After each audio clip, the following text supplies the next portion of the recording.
খবর 24 সাথে আপনাকে স্বাগত। নতুন নতুন খবর জানার জন্য আমাদের চ্যানেলে চোখ রাখুন।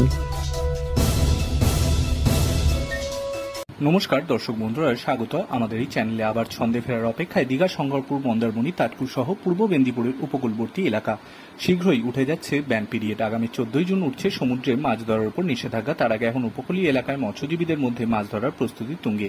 ব্যান পিরিয়ড কাটিয়ে আবার ছন্দে ফেরার অপেক্ষায় মৎস্যজীবীরা। এখন চলছে শেষ মুহূর্তের প্রস্তুতি পর্ব। নিষেধাজ্ঞার জন্য প্রায় 2 মাস বন্ধ ছিল সমুদ্রে মাছ ধরা। এবার 14 জুন ব্যান পিরিয়ড উঠলেই আবার শয়ে শয়ে মাছ ধরার ট্রলার পাড়ি দেবে বঙ্গোপসাগরের বুকে গভীর সমুদ্রে। মার্চ এপ্রিল থেকে মার্চ জুন এই 2 মাস মৎস্য প্রজননের জন্য সমুদ্রে মাছ ধরা নিষিদ্ধ থাকে। পূর্ব মেদিনীপুরের উপকূল এলাকায় একটি বড় অংশের মানুষের জীবিকা নির্ভর করে মাছ ধরার ওপর।